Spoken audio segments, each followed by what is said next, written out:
Make that big boss less special. It ain't no game, but they saying welcome to the second level.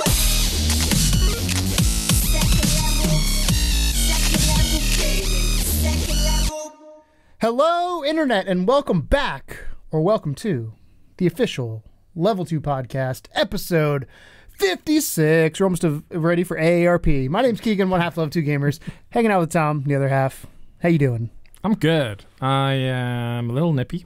That's referring to my nipples. No, I'm cold. It's like you're nipply? But other than that, I'm Can't complain about being cold. It's not like 0 degrees like it was like a month ago. No, it's definitely better than it was. But it's still cold. But we need like a fucking something in this basement. A sauna? Yeah. Well, yeah, something like that. It's so cold down here. We need a new house, really. And then we can make a proper studio instead of our pretend virtual studio. It looks good. I mean our studio. Yeah. We're talking about some changes coming up in changes. We're getting a new camera. If you followed us on Indie Please ID Details I brought up, we are getting a new camera. So next week, if we look different, color-wise, not our skin tone, but like white balance color, that will be why we're going to be tweaking it, hopefully getting it right. Obviously, with any new piece of equipment, it's going to take a second to get used to. But we're excited about it. It should be here tomorrow. And should be ready to go next week. We have two. It's a signature required situation. Yes. So I gotta be on it. Here. And we have two 64 gig SD cards that are going to go in. So we have 128 gigs of recording time. Don't know what our battery life is on it yet. I think we primarily kind of got it for cons. It's a good run and gun system. It's a great run and gun system. It's great for hopefully for battery and for specifically space. But I think that more excitingly, it has built-in XLRs, which may be great, may suck. We're going to test it and find out. And then so that'll save. Then we have to double A it. Right. Yeah. Then we can relax a little bit more. But also just in terms of quality, like for those of you that have been following us, we talk about quality in YouTube a lot. And that's actually going to be a little bit of the topic here, but that's kind of our thing. We want to up the levels. Yeah, so the Level 2 podcast is basically I pick a topic. It's called Keegan's Corner. I don't ever say that though anymore. Yeah. But it's Keegan's Corner. Then in the middle we do some sort of game and or fun fact / interesting story, like great moments in gaming, or name that game, or sound effects. I need to do a sound effects one. I just need to figure out the plan ahead to do a sound effects one. That's the thing. It takes more prep work, and I always forget until last minute. And then you pick a topic at the end, and we talk about it. This week, my topic's going to be YouTube. Your topic's going to be Wizard World, because that's where we were last week. And let's start off. I've got two things I want to talk about on YouTube.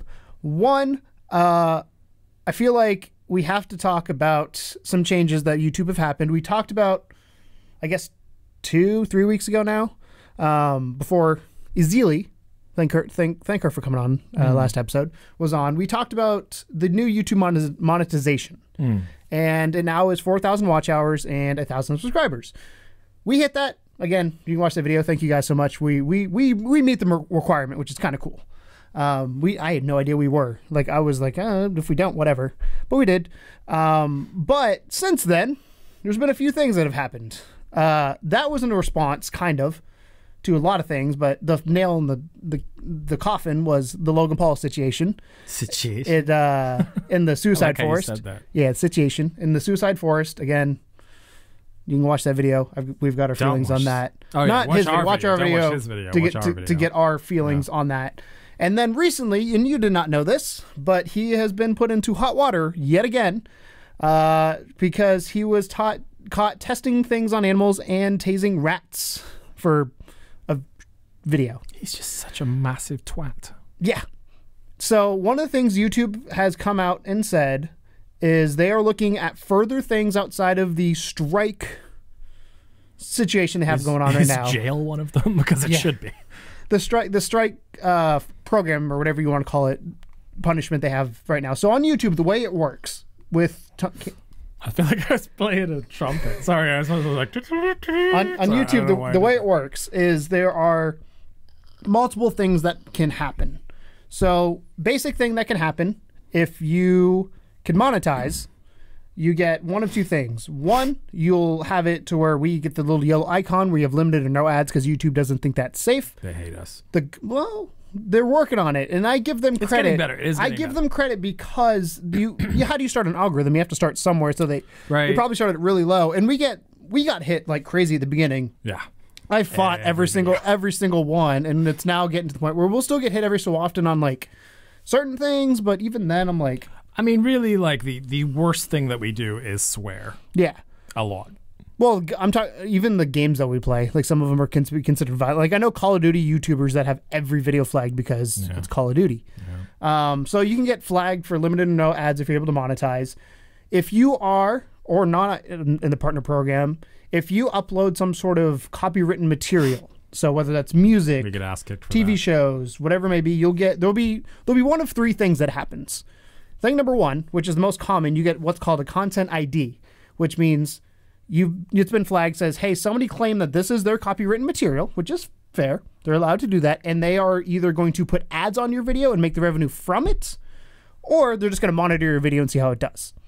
And they choose. The content person gets to choose it. The problem with that is it's not always accurate. It could be third-party people. And most guys are cool about it. Like that's probably the most common one to get, because honestly, like if you're given a choice of take this video down or make money from it, you know, what are you going to choose? But yeah, so most of the time when we do get flagged for that stuff, it's just like a slap on the wrist situation. The second one is same thing. They'll copyright claim it, but it'll be blocked in certain countries. So Germany is known as the most prevalent one for that. Yeah. Just because they have stricter laws about things. I don't know German law that well. I don't even know American law that well, but I know they're more strict when it comes to them, and Australia seem to be the two. The third thing, well, this is kind of, I guess they could also, the third thing is you can get a copyright strike. And the way a copyright strike works is, say we get a content ID, we fight it because we think we have legal use of said content, whether it's the gameplay behind us or whatever it may be, or the developer gave it to us, or we have written permission from whoever it is saying, hey, you're allowed to use this for journalistic purposes. The copyright strike is kind of a black mark on your record. So if you get one copyright strike, you're limited to certain things you can and cannot do. So one of the things that you get limited on is streaming on YouTube. So you cannot upload a video longer than 15 minutes, which would basically cripple our channel because everything's over. Oh, we'd be done. Yeah, about an hour. Level 2 quick reviews only. Yeah. The other thing it'll do is it'll limit some of the features you have for monetization, potentially limit the features you have for custom thumbnails. You could be kicked out of the partner. It all depends on how... It fucks you sideways. Yeah, it depends on... And it's to prevent copyright infringement, because how many times... Is that off one strike? All that off one? Or is that can be. Strikes? So that is off one strike. It can be. Okay. So... severity and all that kind of stuff, kind of track record type thing. And it's... The way they do it is I think it's either a 6-month or 12-month rolling period. I can't remember which that they run it in. So you could have a strike for 6 months, it'll fall off your record, but it's still, they can see it was there. It's on your permanent record. Yes, but it's not active. If you get 2 strikes, that's when YouTube kind of says, hey, stop it. That point, you're usually pulled out of the partner program. And then 3rd strike, your channel's terminated. You're done. 3 strikes, right. I found that out the hard way. That's a long story. I still want to hear this story one day. One day. August Burns Red was the final nail in that coffin. Really? I love those guys. They love me too. They fought with me, but fucking Google. Fucking Google. I can't say much more than that. I can. Yeah. But no, that's how that works. And then recently what they've said with Logan Paul, they have YouTube, if you become a bigger creator, they have what's called the Preferred program, which is like, I'm going to call it Partner Plus. It's probably VIP. Yeah, it's you get the better ads, you get the more targeted ads. On your channel. Better ads. Can we get better ads at some point? No. Well, you got to be big enough. I don't even know what ads we have. I've never so the way it watched an ad on our the way it works is based on you, based on the viewer. So I've advertised on YouTube before. So the way it works on advertising on YouTube is that as a advertiser, I will say I'm willing to pay $100 for a week of my ad to be run. And then you put in criteria of location, that kind of stuff. You can target as much or as little as you want. Then based on that, Google will go through your search history, if you use Google, and say, hey, this person's interested in this topic. They're from this specific location you said, and they'll run that ad. And then based on, like for us, based on the number of views, the number of attention, all that kind of stuff, there's something called cost per million. which is cost per 1,000 views. And cost per mil, we're not allowed to say what it is. That's one of the things against terms of service, but it can be anywhere from, I've seen anywhere from 5 cents up to a few $100 to advertise on a specific channel. The higher ads are going to be guaranteed on those channels. So say for the Super Bowl, Toyota's doing something, they're going to guarantee that that Super Bowl ad will be ran on Jacksepticeye, who has 15 million subscribers, versus 18. us, 18 million, sorry, 18 million versus us, who have 1,000. So you have a bigger audience, they're paying more money. That's, to me, that's fair. That's business. Yeah. That's the way it works. They should have a control over where their ads go, which is where Adpocalypse came in, because they had no control over where ads went, and then everyone, oh, fuck. I kind of wish we had a say over it, you know? I know that we don't, and that's kind of the point of it, but I kind of wish we could say we don't want adverts from, like, this company or this, because the problem with YouTube Or we is want they'll adverts for gaming. They do political adverts, and that's what pisses Yeah. me off, is that we might have, like an advert for the complete But it's based opposite on, but it's belief based on system that we you. have. But they don't, like, but I've watched videos that are like, so obviously I'm not a Republican, but I've had Republican political videos. Because do you look at a lot of politics on the internet? Well, yeah. It's based on your history, so that's why it's good. So for me, I get a lot of gaming, I get a lot of electronic ones, I get a lot of cars. Like I get a lot of NASCAR ads, which I don't have ads as much anymore on YouTube because I do I used YouTube to get a lot Red. of movie trailers actually. But yeah. About it. Yeah, so it's based on the person, not necessarily the channel it's going on to. So that's why they don't know. Gotcha. Because that's more money for both sides. Because if you have a targeted ad towards somebody, it's better than be targeted ad towards a channel. Because maybe we will have an ad on our thing for Elgato, but the person watching doesn't care about Elgato versus somebody else. So that's the way it works in a nutshell. But getting back, Logan Paul situation. So they said they basically said you'll be out of the Premiere program. That is now a new thing. You could and will lose YouTube Originals, otherwise known as YouTube Red shows, which I'm interested to see how that's going. I watched the Game Grumps one because I have YouTube Red. It was pretty good. I actually enjoyed it, but I don't watch very many of those. I think YouTube kind of realized they tried to do the Netflix and make original content. Don't know how well it's going for them because it's behind that paywall, and YouTube's for free. But the quality of them are fantastic. So as somebody who's watched one or watched a series, like they're definitely a higher quality than anything else. Rhett and Link, Good Mythical Morning is a YouTube original technically, but it's not behind a paywall. That is a serious. It's not a YouTube. It's not a YouTube Red show, one. It's a YouTube original. I think most people that have YouTube Red have it for the no adverts. Or for me, I do Google Music as well. Yeah, I don't. It's a bonus. Don't worry about that. The other thing that they said is they can demonetize your channel completely, which is what they did to Logan Paul. Yes. And they can obviously shut down your channel if it affects. I can't remember the exact wording. I should have looked it up, but if it affects the community as a whole. I don't know if you know this, but did Logan, was that all he did? Was like YouTube his livelihood? He's a vlogger. So that's like YouTube is how he made money. Full stop. Yes and no. He's pushing merch way more now. Right. Because he's not getting ads and he's using that as an excuse to push his merch. No content creator makes 100% of their money from YouTube, and if they do, they're stupid. Okay. That's just the way it is, because you cannot rely. I showed you Game Grumps. It's actually in their Super Mario Odyssey playthrough. It was like, I can't remember what it was called, but there was a playthrough where they kind of talk about behind the scenes stuff, and nobody relies 100% on YouTube ads because you don't want to put all your eggs in one basket. That if that basket decides to break, your money's all gone. And there's many YouTubers, smaller particularly, since Adpocalypse has happened, have gone away from doing this full time because they can't anymore, which kind of sucks. For us, it's not as bad. We're so small that it wasn't our full-time job. We weren't relying on it for income. It's nice to have, but it was not how we're paying our house payments or car payments or whatever it may be. One day. Yeah, hopefully one day. That's the goal. Well, kind of.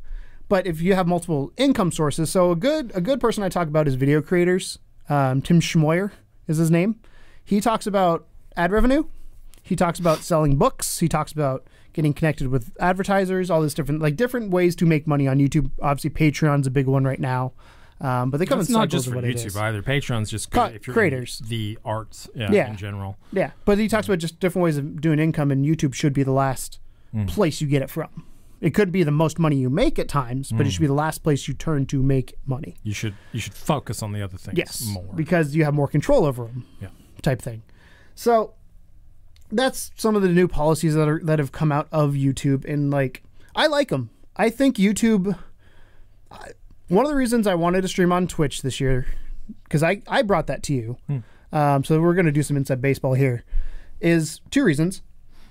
One, YouTube kind of scared me with everything that's been going on. Like I've been on YouTube as a platform since 2006, so that's 12 years as a viewer, as a creator. And I've seen many things happen, and I've seen many times it's changed. I've seen many times people freak out, and I've seen many things that have gone well, things that have not gone so well, things that have made the platform do kind of like a 45-degree turn and go a different direction.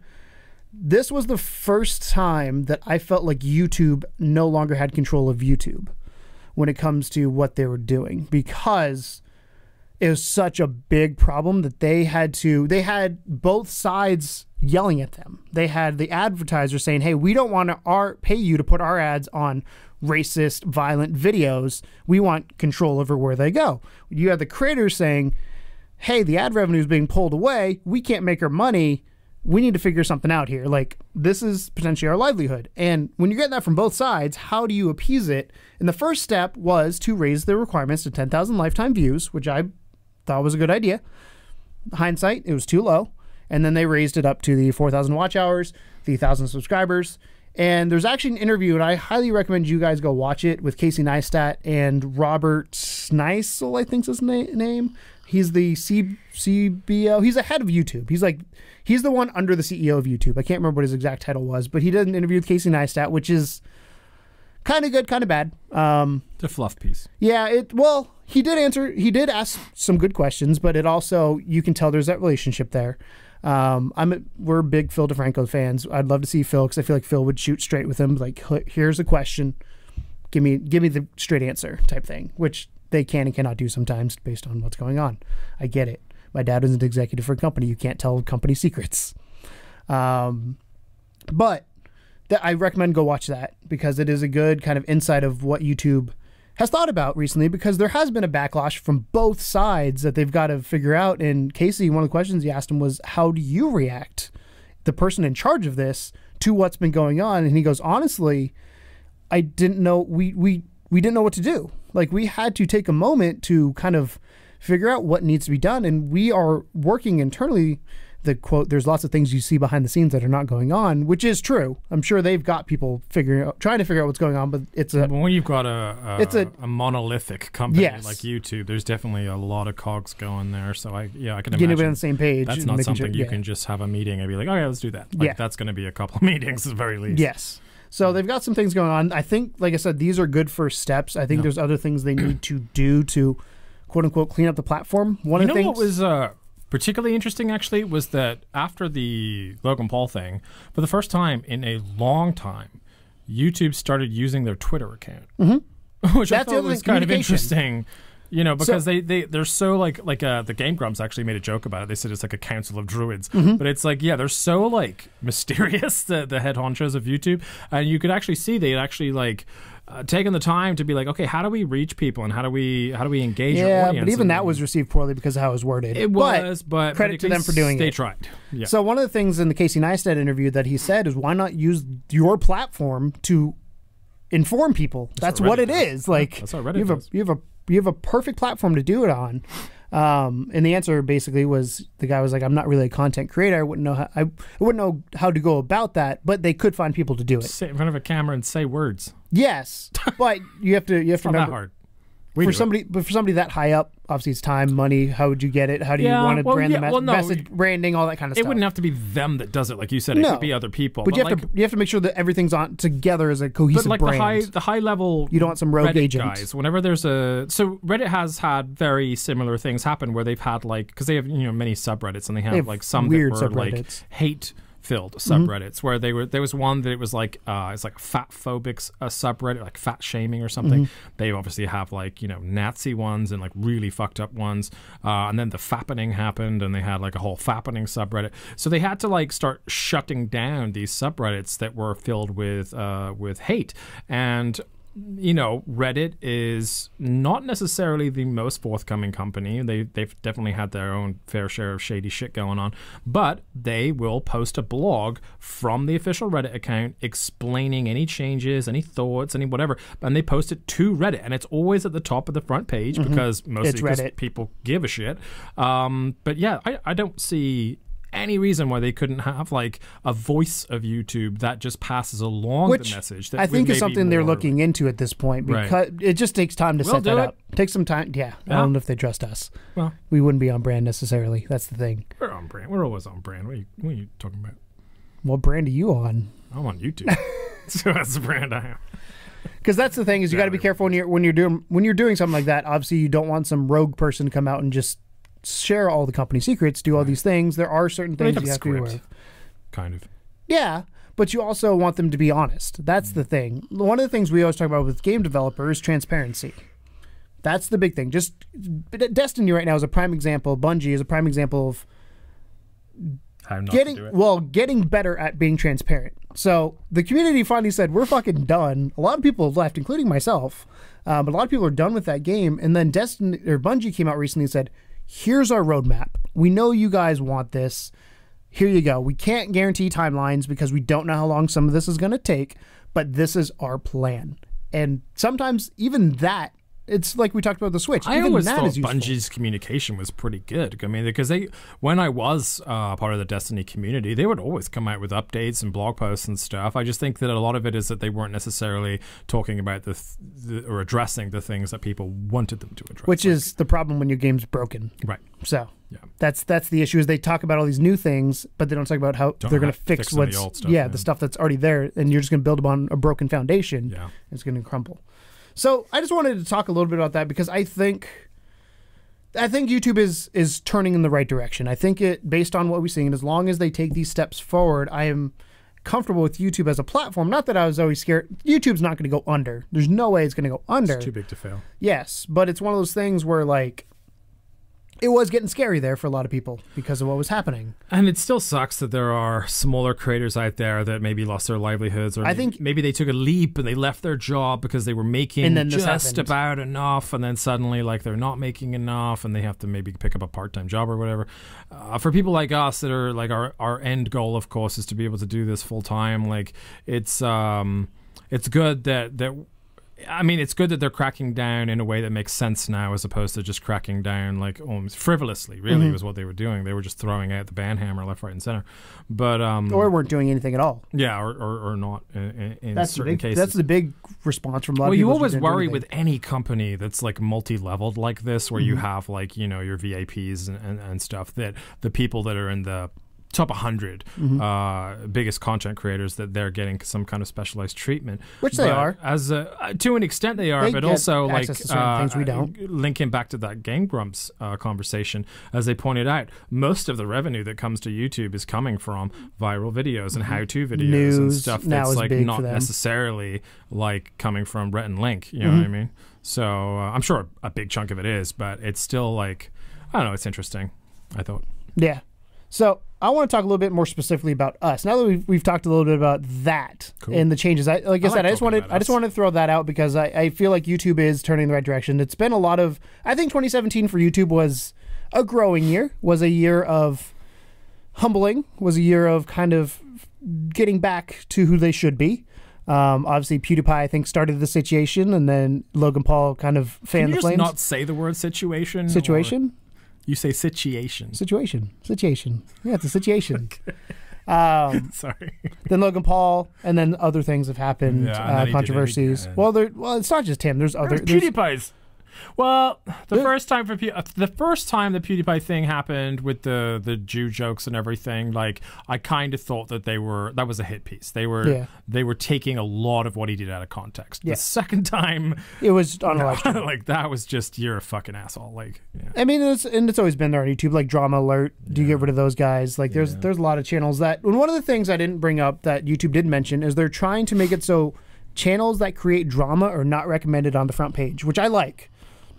Because they talk about Logan Paul. He gained 1 million subscribers while doing nothing because he was being shared around because people see his name. Like that should not be, you should not I can't think of the word right now. You should not make people grow.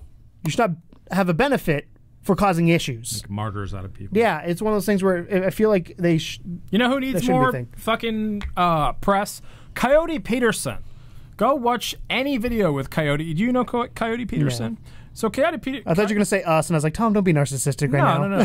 Coyote Peterson does this show. I can't remember the name of it, so I'm sorry for that. But he's basically like a Steve Irwin dude. But he goes out, like sometimes he'll go to crazy places. Other times he'll go like to his own backyard because he lives in like Arizona or whatever. And he just like goes out and finds like really interesting like insects and bugs and stuff that you may not get to see. And then he does like awesome videos. Like sometimes he does like sting tests where he's like, I'm gonna get stung by this, and I'm gonna see like I'm gonna describe. So he's Bear Grylls on YouTube. Kind of, yeah. But he's such a nice fucking dude, right? So nice. Coyote Peterson is a perfect example of a content creator that's doing something that hardly anyone else is doing in the and is building community for the better. And is building it. And the dude deserves all the success in the world. So go watch Coyote Peterson. Don't watch Logan Paul. Yes, I agree. I don't know Coyote Peterson. Just don't watch Logan Paul. You should watch. You would like it. You would totally. You watch David Attenborough documentaries. You would like it. I do bugs. I'm not a big bug fan. But don't you want to know like how bad like a fire ant sting is? Because I plan not to get stung. But he does sea creatures and stuff too. I plan not to get stung. Sea creatures. You know what happened to Steve Irwin? He took a thing through the heart. Well, yeah, no, he doesn't like swim with them, but like he'll go to like rock pools and like just pick out an octopus and be like, hey, here's an octopus. Here's a bunch of interesting facts about this octopus. Let's put the octopus back. It's awesome. I love it. It's called Discovery Channel, or what Discovery Channel used to be. He was also on Hot Ones as well, which is another great show. Yeah, there's lots of them out there. I'm sidetracking. Sorry. So let's talk about us, because we've got a few things, and some things we're going to unveil, some things we're going to hold secret. But I don't know which is which, so this should be fun. Yeah, I don't know what you want. First thing, we're getting a new camera. We mentioned that already. Good one. So we're excited about. Tell them which one it is. Excited about that. It is the Canon AX11, the bigger brother of the Canon AX30, which is the camera I've always wanted to use outside of like DSLRs. We got it because, or I guess I picked it out. You just approved. I trust you far more than I trust myself. I picked it for multiple reasons. One, obviously, like we said for cons, XLR inputs is big for us because we do everything run and gun, on the go. Audio quality on cons is wonderful. That means we can plug our microphones directly into the camera. These go directly into them. The second thing is the 2 SD card slots.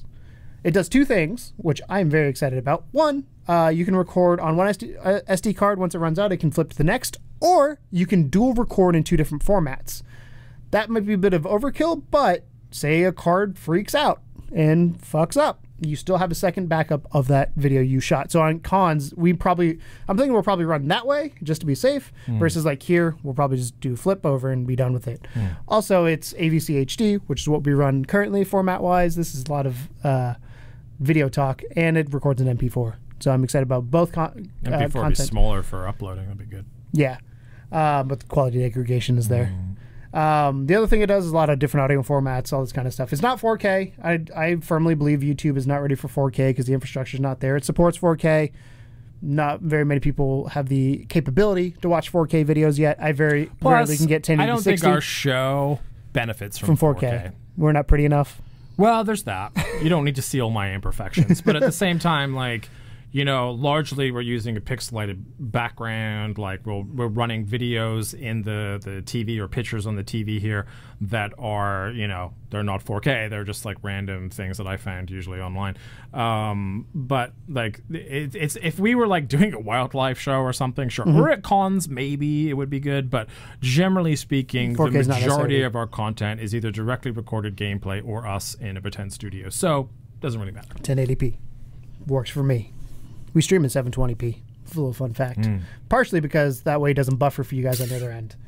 We always think of you. But one of the things we're going to hint at, but I don't think we're going to tell, is this as you see it will be the same, but we're adding something to it in the near future when the camera comes in. We're working on getting all of our content kind of in the same visual scopes, kind of similar. If you watched Indie, you heard us kind of say we're trying to get Indie in line more with Codename and vice versa. Level 2 podcast will always be like slightly different because of what it is, but visually we want it the same. We want you, when you see the video, you know it's us. You know what you're getting into. We'll give you a heads up of what's coming up when it comes to news. We'll give you a heads up what's coming up on games. Kind of give you a rundown of what's going on. And I stole this. I won't tell you what show I stole it from, but I was watching TV and that's where I got the idea. And I sent you the video. I'm like, this would work perfect for us because they do the show I was watching is very similar to what we do. Slightly different content, but it worked very well to what we were doing. It puts us more in line with television than YouTube. And that's a way to stand out. Yeah, which is definitely a way to stand out, but also just kind of exciting, because I often think, I mean, you talk about how YouTube is your television. Like that's what you utilize for. I mean, I consume probably 90% of what I watch is YouTube, and then probably 5% is Netflix, and then probably 5% is Amazon Prime. Like that's probably the. But when you're talking about YouTube and you're watching people, it's almost like there's this sort of template, right? That gets established over time of like, if you're doing this type of show, it has to look like this. You have to sit on your bed. You have to sit on your thing, and there has to be jump cuts, and then anyway, and then I was thinking something else, and then so we don't do that. We try not to do that. We were, as far as I know, one of the first people in our circle, because we kind of all came up with a bunch of other creators from a similar forum. But we were one of the first people to sort of say, you know what we do best is talking, and not necessarily talking and playing games at the same time. So we were horrible at that. We're really horrible at that. Streaming is fine, but so we decided, because we're talking with people, to drop off the sort of the Let's plays and that kind of stuff, and instead focus on the talking part of it, and also talking specifically about news and new games and sales, and having questions that we could throw out there, which was something we used to do. Which other content creators outside of gaming have done for a while. Totally. But this is something that we made a conscious decision. And I remember making the post in said group saying, hey, we're going to make hour-long videos. And the response I got from a lot of people were like, no, you're supposed to do 10 to 15 minute. People won't sit that long. I don't want to say fuck you now, but it's worked out for a benefit. And it's really funny because you don't know this. And I don't know many things. I can't mention who this is because he's not ready to reveal it yet. But one of the people I'm friends with, a couple of people I'm friends with, have started podcasts since. And guess who they came to ask opinions on? And guess who they came to ask how to format? Guess who they came to ask about these things? And it feels good because it's like, you can either, there's always the saying, you can either lead or you can follow. And obviously, podcasts on YouTube are nothing new. We're not breaking any sort of ground with that in general. But we're just, for what we were doing, this was kind of a newer thing. Yes. There are a million video game podcasts out there, but they're largely just podcasts. They're not necessarily studio-based talk shows. Because I think of this less like a podcast and more like a talk show or a chat show. It's only really a podcast if you're only listening to the audio version. But, yes. You know, and for those of you that are listening to the audio version, God bless you, because that means so much to us that you would actually like... There's quite a few of them. You're devoid of just like any of the gameplay that we show up behind us or any of that other stuff. You just listen to the voices, and that blows my fucking mind off. But for those of you that do watch the YouTube version of it, where you get the whole kit and caboodle, whole studio and everything. And we put a lot of effort into that. We do. You know, it means the world to us, and we're so excited that we decided to go this path because, like you said, not only did it inadvertently work out for the better when they started doing the algorithm. The algorithm change was for longer videos, and we were like, "Oh fuck, that was that was for once I won an argument that worked out." Yeah. But it was also it's fun for us. We love this format because we get to just chat shit for a while. If me and Keegan are anywhere, and this doesn't matter if we're in front of a camera talking to you or if we're in a car or if we're on the work on the drive home the other day. You said a perfect example the other day. We had a conversation in the car. I brought you home from work because it was nasty outside and your wife wasn't on her way, so I was like, let's go do it. Nice to me sometimes. Yeah. So we were on the way home and we just had a YouTube chat. Like we were talking about various different, I can't remember what specifically we were talking about. Politics and religion. Oh, there you go. We're not allowed to talk about. Yeah, stuff on here. But we were just talking about things in general, and that's how we are. This is how we are in real life. Like obviously certain conversations we save for on air because it's more enjoyable to talk about on air versus off air, but we are really... We just banter really well. Yes. And it's something that we've always had. We've always been able to run off each other really well. And I feel like we almost got fired from our job a couple times because of it. We did. We have walkie-talkies at our job, and we would go back and forth to the point where the managers would be like, you guys need to shut the fuck up. You guys need to stop. So, like, okay. Yeah. So we've always had this kind of, I guess, chemistry, but it works very well in this format. So we want to embrace it even more and take it to the next level, no pun intended, and actually like really, really push for a very succinct type of look and show. And one of the things we talk about is always pushing towards the next thing. And that's not necessarily like a big, like we made a big switch in Halloween of last year where we decided podcast is our thing. This is what we're doing. That's when, at the time, it was TCSX, which is what Indie became because TCSX was not working out for us.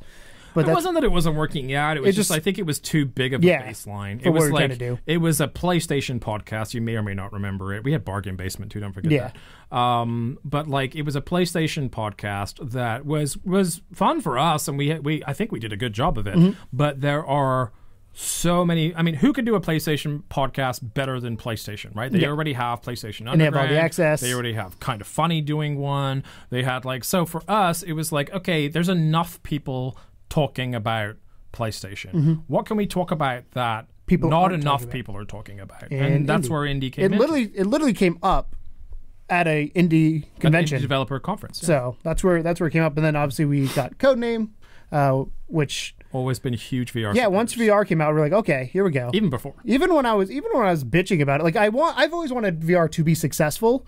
I've also had a standard in my opinion of how to make it successful. I don't want it just to, as I've said many times, don't just throw shit onto it because then it'll turn people away. But I can honestly say I'm very happy with where VR is now versus where it was a year ago. And the direction it's heading. Yes, that's the big thing is you have that roadmap going ahead. And then this has always just been us shooting the shit. I don't think this has really changed that much. No. This is actually what I would consider couch conversations. This is in a way, this is my most favorite podcast because even though I love talking about indie games, I love talking about VR, and I know that you guys love it too. Those are primarily the shows that you watch more than this one. But this for us is our release. This is our chance to just, it's a metacast. We get to talk about what we do. We get to talk about YouTube and life in general and just cool things that we've been kind of, observing. Like you got to see the birth of Keegan's esport addiction and my own. Which Overwatch League just ended the round one and London Spitfire beat the New York NYXL.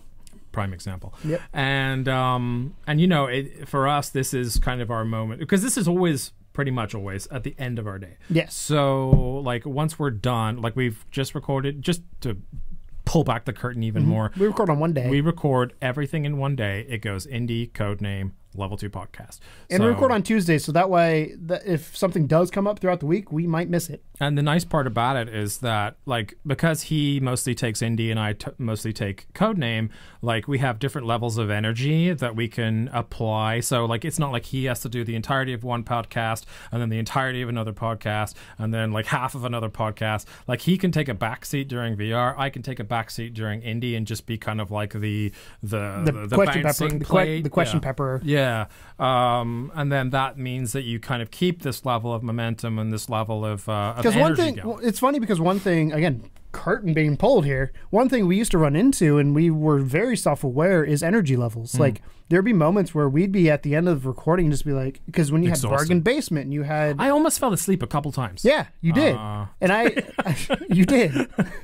I think you might have once. I think during Let's Play, I think you might have almost fell asleep during your engineering thing. That was just because I was tired. But I was interested. I was just like, I was having a really hard time. But we did a Let's Play once, and I swear to God, I was out cold. Yep. I think that's when Jordan was with us, and I was just like, and like when you've been recording for 8 hours and or 6 hours or however fucking long, because we used to do like podcast and then a bite and then a Let's Play. And how the fuck did we do that? I don't even know. Did we? Let's be honest. I'm so glad. Yeah. So part of the reason is we switched to podcast because it made it easier on us for streamlining, and then we just record the footage throughout the week, which makes it way easier for two reasons. One, we're not talking while playing, which makes my gameplay a lot better.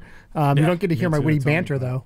I'm so bad at Call of Duty when I'm streaming it. It sucks because as soon as I stop talking, I like fucking own everybody. It sucks. I think he's lying. I'm not. I have video proof. You've seen it. He's lying.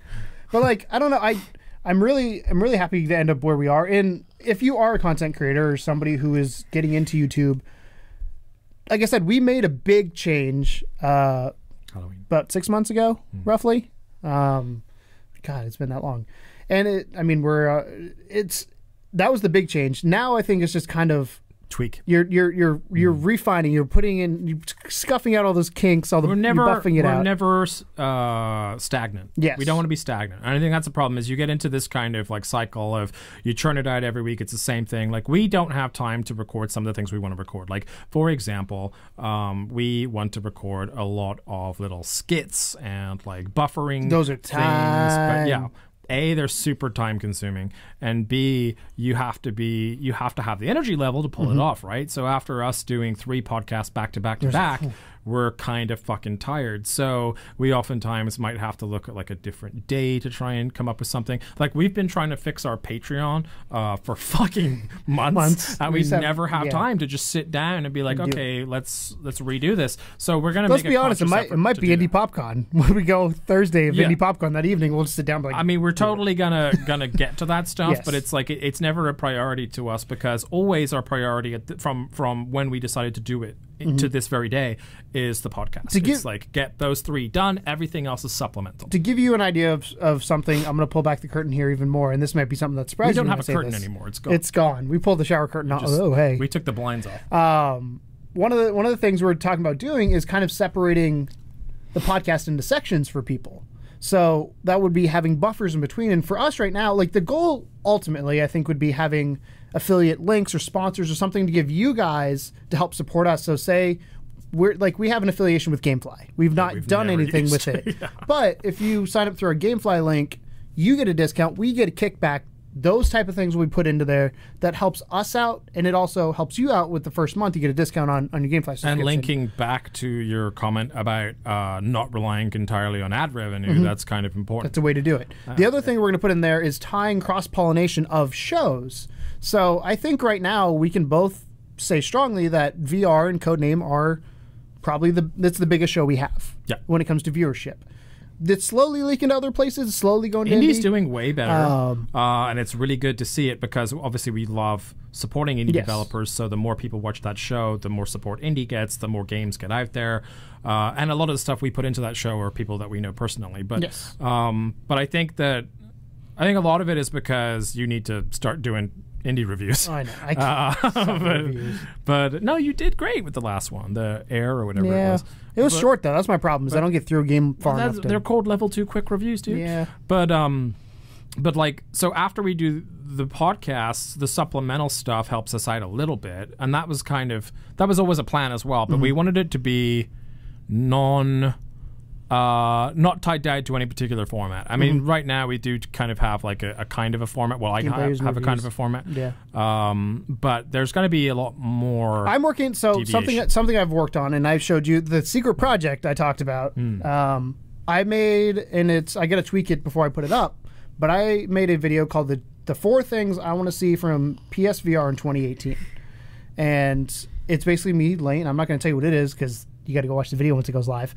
But it's me laying out what I want to see from PlayStation this year for PSVR to make the platform better, in my opinion, to make it stronger at the end of the year, to then move into 2019 and keep going from there. And I will make more videos like that. I have another one that we've talked about working on is workout video or workout PSVR games, like best games for workouts. And I won't, again, don't want to go in details. I don't want to give you the idea away, but we have a cool idea for format of how we want to do that. That's not just us saying, go pick up Sprint Vector, go pick up Hollow Ball, go pick up Headmaster, go pick up Fruit Ninja. We want to do it in an entertaining, engaging way.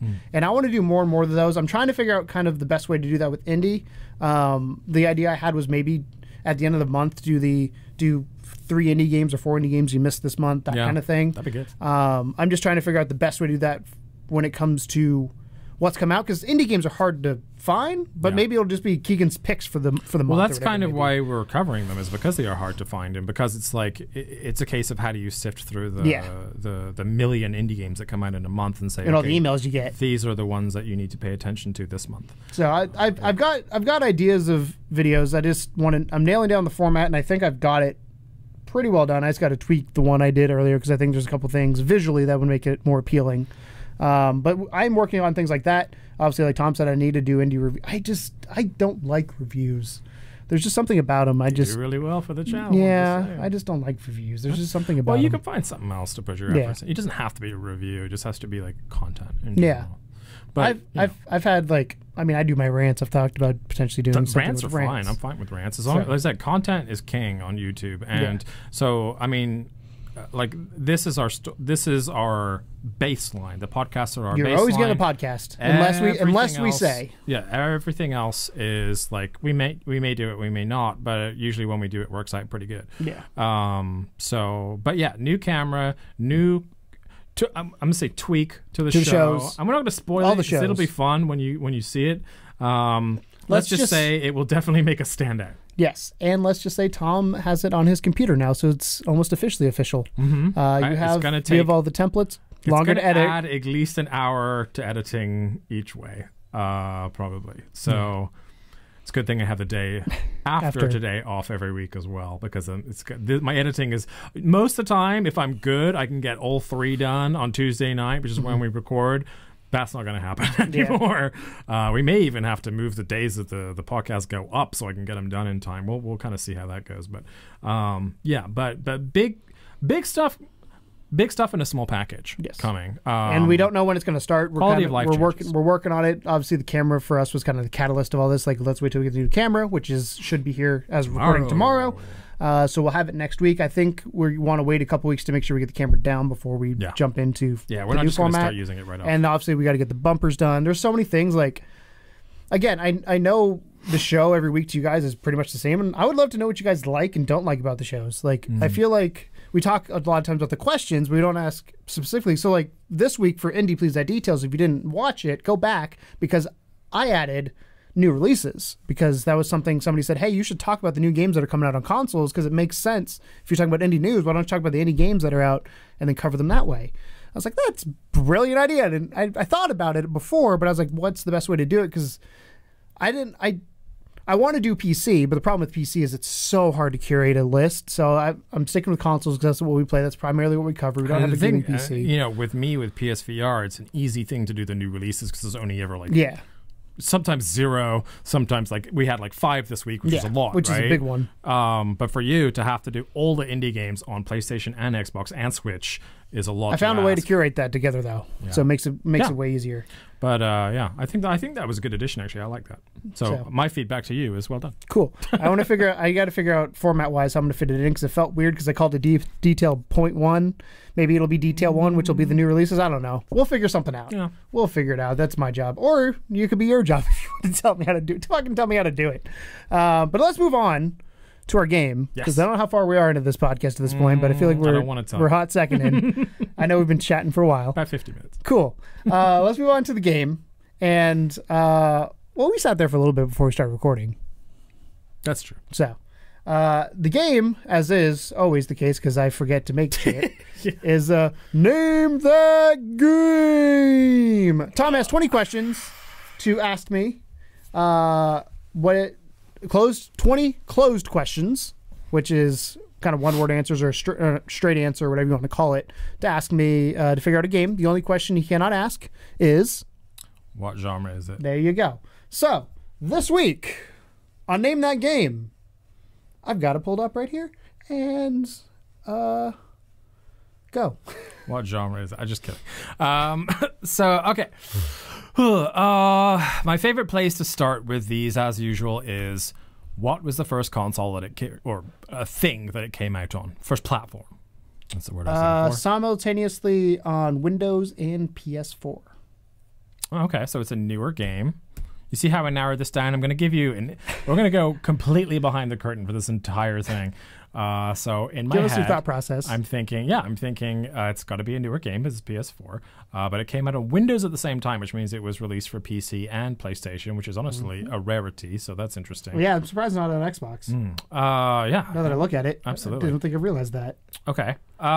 So I need you to tell me what is the. Okay. I gotta think of a way to phrase this that gets me the most information. Because I can't ask what genre it is, which always sucks. Because if I say something like "who's the protagonist" or what are they wearing or whatever, and you're like, "Oh, there's no protagonist." Yeah. I'm gonna, if there is a protagonist, and you can say there's not. If there's not, if there is a protagonist, what weapon do they use? There are no weapons. Well, they they don't themselves use weapons. They have vehicles that have weapons. If that helps. Okay. So them themselves don't have a gun or whatever, but they use vehicles that have guns and or other munition types. Okay, so their weapon is a vehicle. Yes, basically. That's that'd be the best way to put that.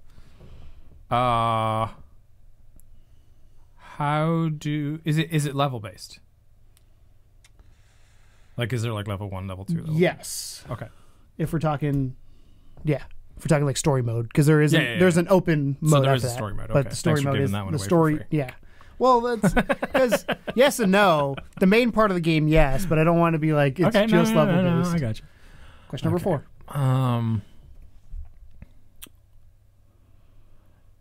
So is there a singular protagonist, or is there multiple characters that are selectable? There are multiple characters that are selectable. I had to think about that one. I was like, wait. Is one of them a clown? No. What do you think I did? I thought it was Twisted Metal. Oh, that was a good one. Right. I thought about that back in the day before. It's not Twisted Metal. It's not Mad Max, because there's only one protagonist in that game. As far as you know. Is it Mad Max? No. You wasted a question. That's what you get for getting the question earlier. It's not Rocket League, because that's not got a single player campaign. As far as you know. Fuck It's got a you. season mode. That doesn't count. That's a single player campaign, by definition. Is it Rocket League? No. You motherfucker. You made me do it twice. But it is, by definition, a single player campaign. Oh, you're the worst. Okay, so you said vehicles. You didn't necessarily say cars. Are there multiple... I don't want to say, like, when I say types of vehicle, I don't mean different types of cars. Are there multiple types of vehicles, as in, is there a boat or a car or a plane or, like, different transportational methods? So vehicle types. Yeah. No, there's one vehicle type. And I'm assuming that that's probably a car. Actually...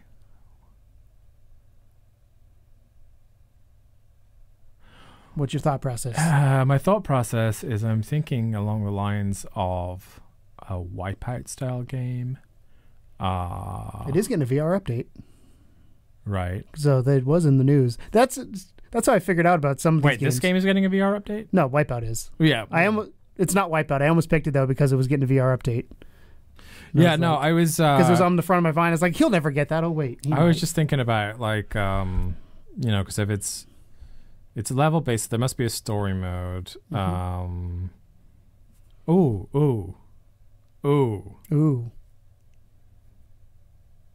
Go on. Do you have to... is it set in space? There is space elements, yes. Like the whole game, or like space elements can mean a lot of things. Is the whole game set in space? Let me rephrase that. The primary part of the game is in space. Is there anything that's not set in space? I can't answer that because I don't know if part of it's in space or not. So the part you play is in space, but there might be a section that's not. I'm not sure. I'm gonna say 100% yes that it is in space. Okay, so from my experience, it is 100% in space. From what I know of it. Was it developed in St. Louis? No. Fuck. You think it's Mugglecraft? Yeah. Is that space? Yeah. Right? Oh. Kind of. I think, yeah, it's in space. We'll call it space. It's in hovercraft world. Okay, so we got, so far to summarize, released on the PS4 and Windows. PC at the same time. Yep. Your primary method of killing things is with your vehicle and the weapon that is attached to that said vehicle. It is primarily set in space. It is. I can almost 100% guarantee it's in space. There's I can't say for certain, but I'm... And is there an online multiplayer? Yes. Which doesn't really narrow down much. No, but it might help me alleviate 1 or 2 if I get down to the bone, which I'm probably going to get down to the bone on. You're this on one. 12 right now. Yeah. Okay. So I'm thinking of, like... I mean, there can't be that many fucking... So, okay. So I said the primary vehicle was cars. It's not going to be cars if it's set in space. So it's got to be... As far as you know. So it's got to be spaceships, right? As far as you know. I'm doing my mental thought process. You leave me alone. So, You know, space also involves other planets. Just saying. what are you saying? Earth is in space? No, Earth. I wouldn't consider Earth in space, but I would consider if you went to another planet being in space, like if you traveled to another planet, that's Okay. considered in space. Just But you're still in a spaceship at that point. for traveling, yes. Are there tracks, or is it like you're actually like floating through space shooting things? Are there what? Tracks, like a racing game. Oh no, you're Okay. floating in space. That's where I was running off. See, in my head, I was thinking it was tracks. You're thinking Wipeout. I told you. Well, wasn't- yeah, I was told you thinking- what? Told you it wasn't Wipeout. Not But Wipeout, but I almost picked Wipeout. Something similar. Because we just did codename with the thing. You know, I was on the Smugglecraft Wipeout Twisted Yeah. Metal tip, so I was. It was stupid of me to not think that there would be like just an open space shooter element to it. All right, so we're dogfighting in space. 13. Is it based on a popular franchise? Yes. Is it Star Wars? No. Is it Star Trek? Can you be more specific? Is it Star Trek Bridge Crew? Yes. Yeah! What'd I get it on? 16. Star Trek Bridge Crew is a virtual reality action-adventure game developed by Red Storm Entertainment and published by Ubisoft for Microsoft Windows and PS4. The plot: Star Trek Bridge Crew takes place in the alternate reality established in the 2009 Star Trek films and sees the Starfleet ship USS Aegis searching for a new home world for the Vulcans after the destruction of their planet. The ship heads towards a region of space called the Trench, which is being occupied by Klingons. So the reason I said I don't know if it's 100% in, like, would you consider, I guess you consider being in a space station part of space. Like, Yeah. okay, I didn't know if, because when you start up, I don't know if you're on the bridge of the ship or if you're in a space station and then you go It's out. still space either way. That's why I consider planets being No, space. that's fine. then. I'll take that. So, Yeah, I should have thought VR.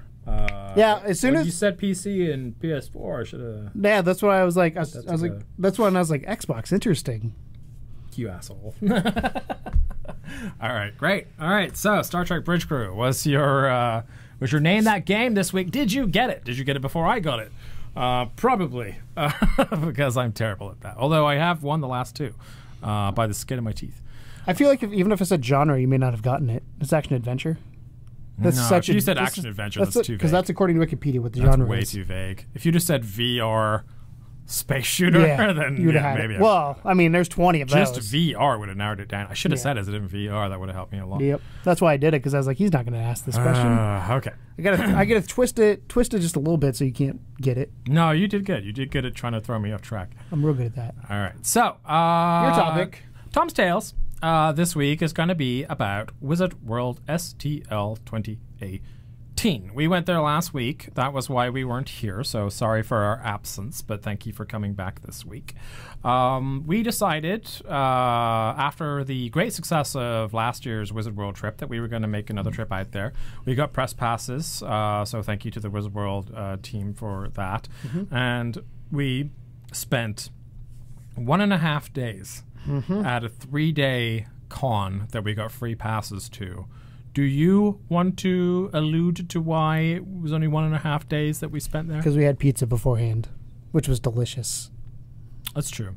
It was first was time having really good pie pizza, pizza. and it was real good. Yeah, we I went ate to it for dinner that night. Oh, it was so good. Pie Pizza. Yeah, pie pizza if you're ever in St. Louis, downtown, right by the So convention good. center. Apparently, President Barack Obama ordered it directly from St. Louis via plane to the White House. How do you keep that warm? I assume they have an oven on the plane. I guess it's fucking. It's the president. He's got. Yeah, They yeah, just yeah. teleport it. I don't think it's just like microwave when Yeah. it gets home, Mr. President. I mean, they could, but no. So Yeah, let's talk about it. Let's just be honest. let's air this out. Let's be honest. So last year when we went, I was a bit upset, as you know, because I felt like it was run very poorly. I felt like the convention itself, especially from the year before, so I guess now 3 years ago, it was Doctor Who. The convention was huge. There's lots of things to do. I'm not a Doctor Who fan, but there's a lot going on that I was intrigued by. And I don't know if that's just because it was my first con I'd gone to or what, which probably had a little bit to do with it. But there was You were just, by yourself for that as Yeah, well. there's also- We do still have footage of it. there's a lot of things going on. And I enjoyed myself there, even as not a non-Doctor Who fan, of just wandering around and taking in the convention. And last year we got press passes for it. We got interviews with Lauren Lester. We got interviews with Kevin Conroy, Michael Rooker. We didn't do any panels there, I don't believe, right? Did we? I can't remember. We did the SDL. That's it. I was like, we did one. Did two. 2. I don't remember. Yeah, there was a couple STL dev panels there. One was like how to indie, and the other one was how to get started in game development or something like that. Yeah. So that was all right. It was smaller than the year before. This year, the con was super small. Smaller than it's ever been. Couple things I want to say.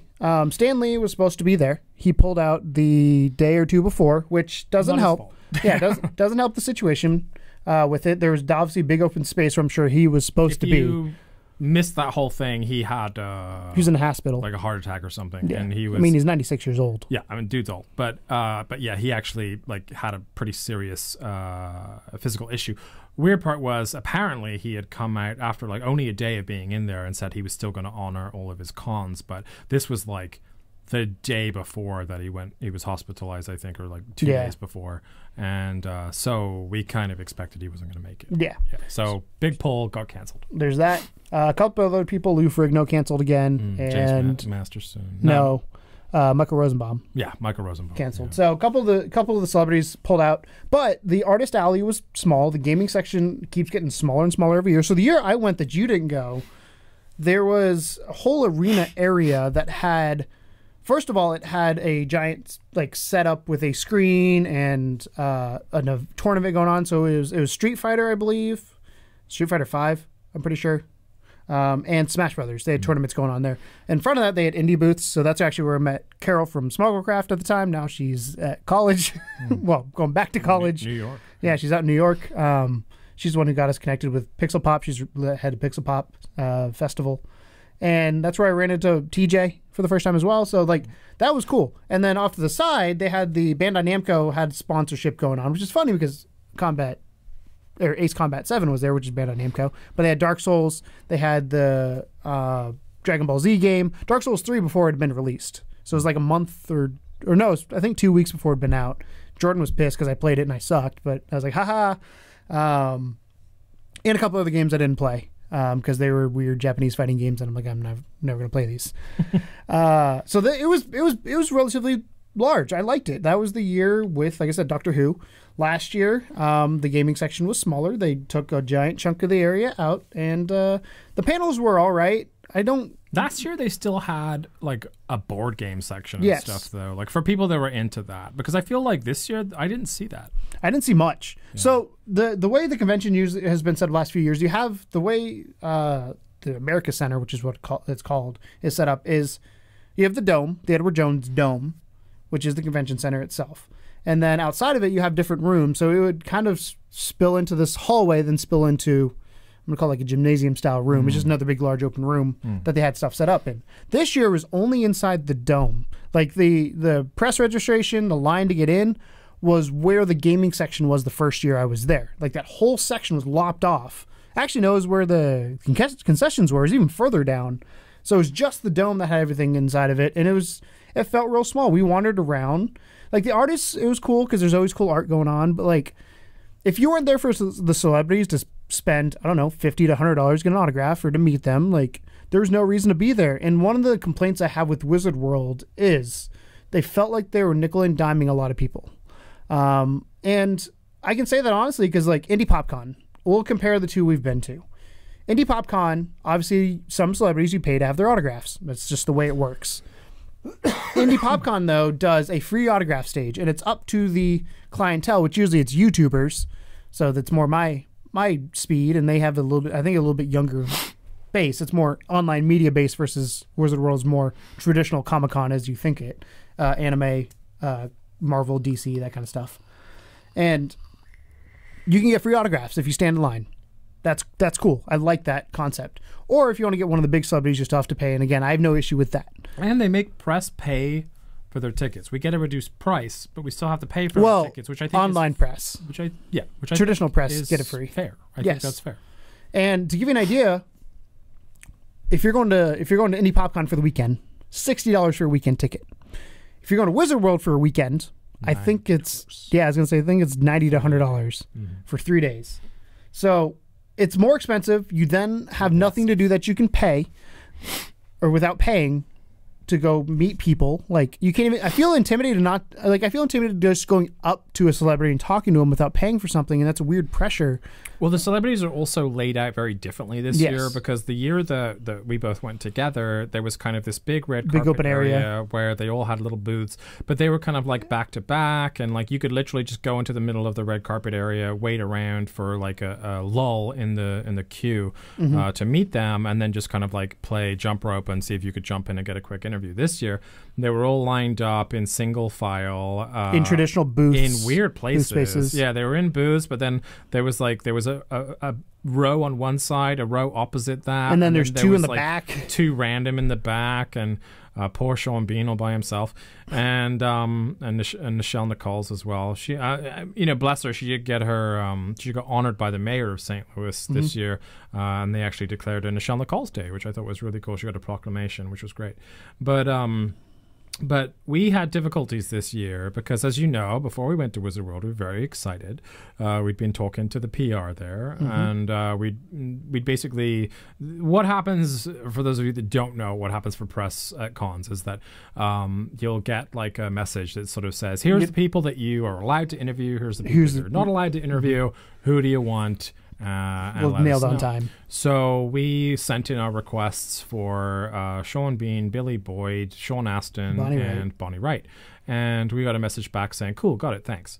And the first night that we were there, which was the Friday, which is always a slower sort of time because it's like the first day that it's open, there was only one of the people that we had requested to interview that was there, and we had a few moments. So and the line was there was no line there, no line at all. It was later on in the day too, so it was like really late in the evening. So we figured, let's be a great time to knock out this interview. And I won't say who it was, but we went over to interview this gentleman and his handler, which every celebrity has a handler that's there to make you take your money and make you pick out an autograph picture.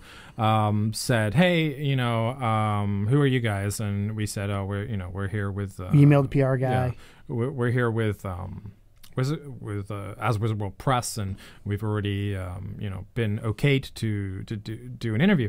And she had said basically there'd been no communication whatsoever to her from anyone that there was anyone that wanted interviews at this con, which should have rung a weird bell to begin with. I would think, like, you're going to a convention, someone wants to fucking interview you. Yep. But needless to say, she took my card, photoed it, sent it to the PR guy, hoping to get a response back, I assume, to say that it was okay for the interview. And this is like, bear in mind, like, there was nothing else going on at this point. Like, it would have been the easiest thing in the world for them just to, I even offered to show her the questions and be like, hey, here's what I'm asking. There's nothing here that's going to be like scary or outrageous or anything. They're pretty good questions, I think. It took me a while to think them up and put some thought into it. And so then, we were like, it's whatever. So we emailed our PR rep and said, hey, we went to try and get this interview that we were allowed, and nothing happened. And we were denied basically. And we said, can you fix that? Can you make it so that when we go up to another person that we're not going to hit the same brick wall, because we have limited time here and this stuff is important to us.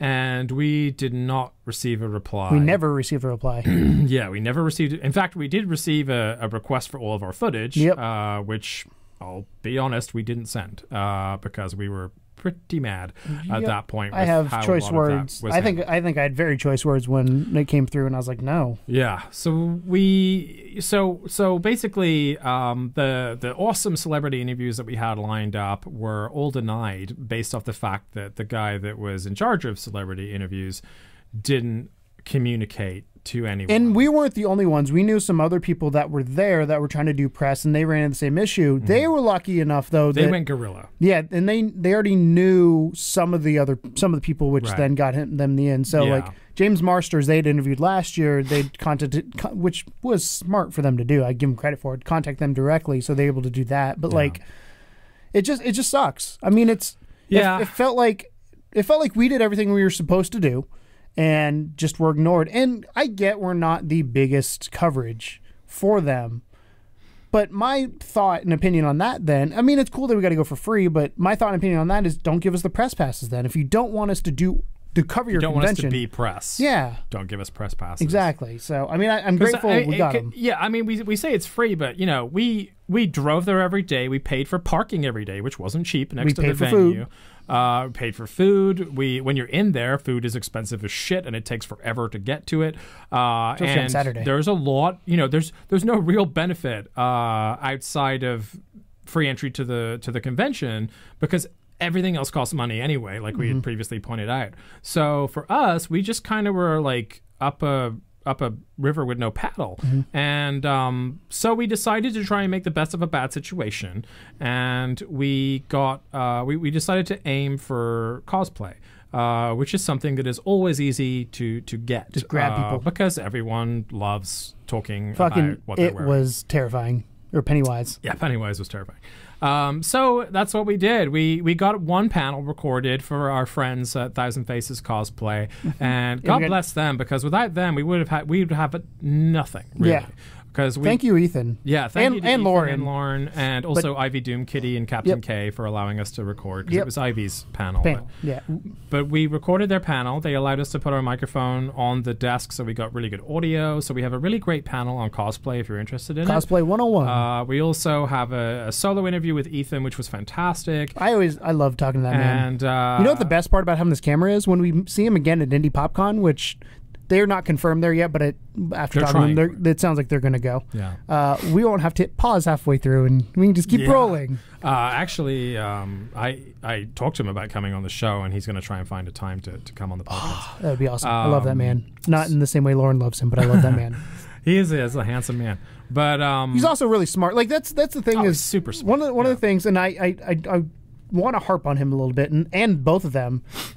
It's funny because when you were at Ace Combat 7 waiting for the person to show up, I was hanging out with them just chatting.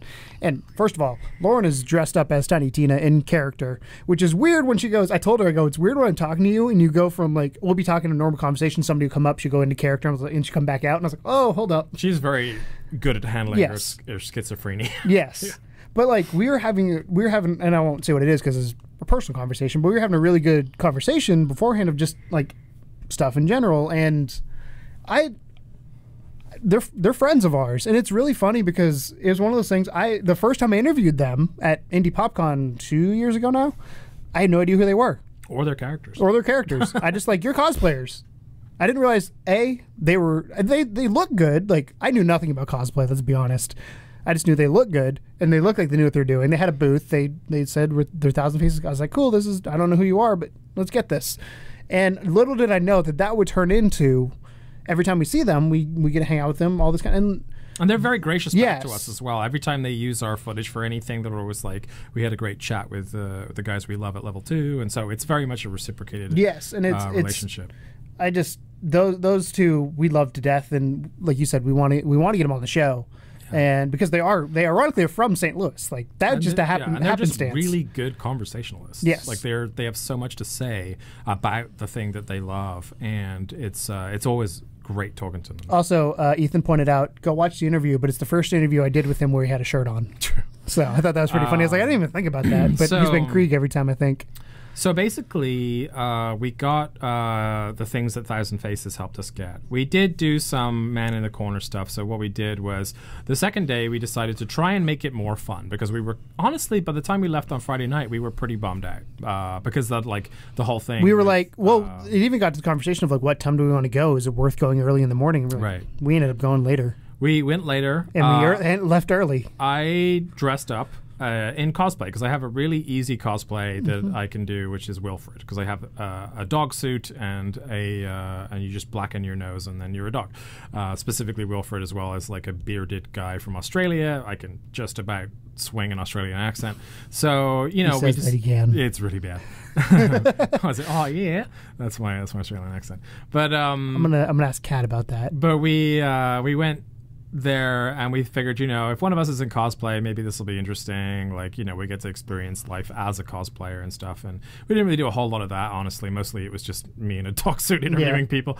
But I'm excited because I'm doing Lucio, hopefully for Indie yeah, PopCon. but that inspired you as well. The cosplay panel inspired you to do the Lucio thing, which we're going to do for Indie. Hopefully. And I will be not in cosplay this time, so I have rollerblades. I can learn how to rollerblade I again. gotta watch you fall over. Like I just like when you're interviewing someone, I might just push you and see what happens. But so we basically talked about on Codename how we became news by being the first people to comment on the fact that Ace Combat 7 VR was traveling with Wizard World, or at least was in the St. Louis Wizard World location. We can't verify if it's in any other stuff. That got a ton of attention, which was great. We were very grateful for that. We got the Thousand Faces stuff. We got some random cosplay stuff. It's funny, I didn't tell you this yet. I don't know if you saw it or not. Did you see the message from Wolverine? Oh, yeah. He thought we interviewed him? Was that? Yeah. This guy emails me, messages me on Facebook. He's like, I think you guys interviewed me at Wizard World. And I was like, oh, God, is this one that we cut footage from? Because we cut footage for some of the cosplayers that we were just like, yeah, you are not here for the right reasons. The Cleveland guest list is and so anyway, this guy is like, yeah, I was there as Wolverine. And I was like, no, we didn't interview a Wolverine. So feel sorry for that dude trying to find out whoever interviewed him. I don't know how he figured out it was us. But either way, we get some cosplay, one panel, and the Ace Combat 7 stuff. That was it. By midday on Saturday, we're both pretty pooped. We just ate some food, and we were like, do we want to hang around and get panel stuff? Do we want to try our luck again with the celebrities? And the other thing is, ahead of time, the panels weren't posted until like a week before, if right. less than that. Like, it was and you're bearing in mind here that we have still, at this point, received zero communication from the PR rep on whether we're allowed to do these fucking interviews or not. And now it's Saturday, so now the lines to get to these celebrities are insane. And without having a dedicated person there to be like, hey, can you give these guys 5 minutes? We're not going to get it. So we didn't get anything. We didn't get any celebrity interviews. And honestly, like, that's not the be-all, end-all. We selfishly get celebrity interviews because we'd like to talk to celebrities, like everyone, I'm sure, would like to do. But it's not really necessarily based on the channel. Like, we'll try and find people that are specific to games because, Matt Ryan did the voice of Assassin's Creed, but I knew him from Constantine. We had, like, the Overwatch Charlotte Well, that's Chung, why I'm excited this year for Indie PopCon, because it's Mercy and Sombra from Overwatch, so it's gaming based. So, like last year, like you said, with Charlotte Chung, it's like, I can talk to you, and I play Overwatch, so I'm knowledgeable of that thing, versus, like, if you throw me, like, we talked about it last year, but the Lauren Lester interview was the most nervous I'd been for an interview because we had no prep for it. It just was shot in the dark. I know nothing. You did it right. I know nothing about Nightwing or Robin outside of the Batman and Robin movie with George Clooney. Like, that's what I know of Robin. So, like, I winged it. You did good. Figured it out. We got a liner and everything. Yeah. But so Wizard World for us this year was honestly a bust. Aside from the very few things that we got, which, sucks because we were really looking forward to it. We love cons. We get super excited for it because it gives us chance to get out of the basement and to go into the wide world. And we love acting goofy in public and kind of, we love talking to cosplayers and stuff like that. Like we're nerds. Oh yeah, we're nerds. But it makes us happy, and that's the thing. Like, when you go to a con, like the Wizard World the year before, we were super happy when we left because of all the great content we got. When we went to Indie PopCon, we were super happy because we did the panel and we got great content too. And we had this like beautiful moment when Keegan got his glasses and we got to meet our friends. Which will be there again this year. Yeah, and it was just a great time all around. Even the trip there and back was really fun because, like I said, we can talk for hours. So we were both like super pumped to go to Wizard World this year. We got our press passes, super happy, and then to kind of just get road blocked at every turn for the gameplay that we were trying to get, for Ace Combat, for the celebrity interviews that we were trying to get. Anything really that was relevant to our channel got roadblocked. So we ended up with just the cosplay stuff and like our opinions on a game that we played. And we were actually, because we said we weren't going to record on that Tuesday. We were supposed to record. I ended up, I think, not feeling well. You were sick. Yeah, I ended up not feeling well. We were just going to record because we honestly were not tired. Yeah. because we didn't do anything. And so midway through Saturday, we give up the ghost, and we're like, And we didn't go Sunday. we were so bummed out. Which is sucks because it's a convention. Right. It's You supposed to be should the opposite be effect. like super You, pumped. I was gonna say after Indie PopCon last year, you remember? I mean, my high came to a crashing fall, but I was so high after Indie PopCon, not drug related, just feeling, because it was such a cool feeling. And I feel like I'm gonna have that same experience this year because the last 2 years I've gone to Indie PopCon, they're so well run. Like the press people at Indie PopCon just say, hey, they say go rogue, be polite. That's all we ask, and it's up to them, which is fine. Like I get it, but they're also very welcoming, and even just correspondence. We talked about the PR guy for Wizard World not being responsive. I emailed the PR person, and bear in mind that this is in June, before we now have press passes, everything's official. But I emailed the dude saying, "Hey, just FYI, we covered this last year, wondering when press passes are going to go live. We're trying to plan out that weekend," and he goes. His response back was like, "Hey, thanks for reaching out. We appreciate your coverage last year. I remember you guys being on the list. If I remember, we'll add you in. If not, here the link will go live the next week or two. I'll send you a message when it goes live." I don't think I told you this, but he actually emailed me when it went live, but it's also in the email that they sent to everybody else, saying it's ready to go. And those little things, again, we're not big, but the fact that he remembered it makes you it feel covered, like you're because we put a lot of time, money, and effort into this. Yeah, it's not like I mean, especially for Indy, right? Because that's in a whole other fucking state. Indy, we got to travel. But like, it's not like we just go there to meet people, get a selfie, and leave. Like, we go there, we cover it, we cover the atmosphere. It's a different mentality. We cover the celebrities, we cover the panels. Those panels, if we weren't there, would be lost in time forever. There was really good content at those panels. Like, they're really good. So, it's a thing that we're lugging around tons of equipment, trying to find the best possible content we can, showcasing their convention to help them out. Right now, there's a viral video of Harley Quinn dancing with a Spider-Man and a Deadpool and Joker comes in at the end. Yeah, and Joker perfectly walking in at the end. That was beautiful. Which was just this great moment that 50 to 70 people witnessed live, but we made it happen and we created it. And there's people still that, like, we posted up this video of us with Harley, and she's chasing around a fucking dinosaur, and the dinosaur was like, "That was me," and I didn't realize you were behind me. And then the dinosaur shows up in the comments, and like, these are moments that people will remember for a long time. And it's funny because I feel like, I mean, we talk about marketing. We'll probably push those videos out when it comes closer to PopCon to get the hype train going for us, and be like, "Hey, here's what we've done. If you're somebody there, or if you're around, like, this is who we are." And I think it's funny because, like, those are the moments I remember too. Like, the interviews are cool, and there's selfish reasons. Like, interviewing Charlotte Chung was fun. For you, I know interviewing Matt Ryan was fun. But the moment I remember the most was running around with Lauren. Like, that is probably, outside maybe getting my glasses, that probably was the best moment of the con. But from a standpoint of level 2, running around with Lauren was the best thing we did that weekend, because, like you said, it wasn't we weren't showcasing the light on us. We're like, we know this is something cool is going to happen because Lauren is a very energetic, fantastic person.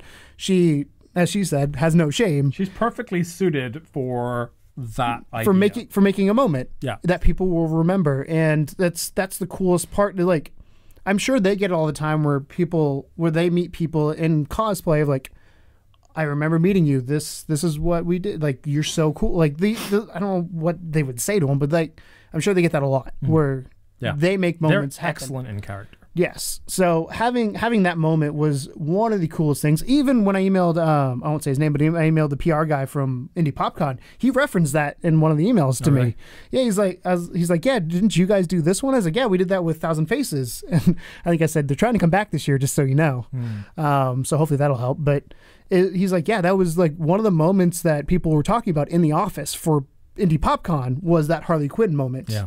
So that's great. Yeah, that makes us feel good because we did it, but we didn't do it because we wanted to go viral. We did it because that was a cool moment in time. And again, that was not us showcasing our channel at all. That was just us showcasing indie popcorn and specifically our friends A Thousand Faces and 10th Life. So I mean, like, this is why we do what we do, and we just kind of felt this year that at Wizard World we were denied the ability to make, To the point that we're those probably not going to do it next year. moments happen. Like, Yeah. we're looking at other conventions in the St. Louis area because it's expensive to travel elsewhere.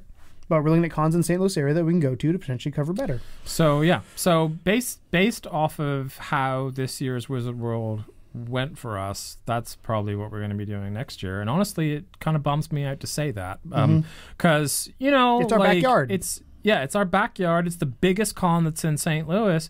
That is slowly becoming the smallest con. And you know what I don't get is, like, they recently released this thing saying that they were going to partner with Sony Entertainment, I think. And they're, like, collaborating on new IP and stuff. And I'm like, hey, I'm trying to figure out what fucking IP Wizard World has to begin with. It just says comic-based projects. And I'm just like, I don't know where they're growing, because everywhere else that we're looking, they're shrinking. Unless At least in St. Louis. In St. Louis, yeah. I wouldn't be surprised at some point if they just stop coming, because every year it's been a little smaller and a little bit more depressing.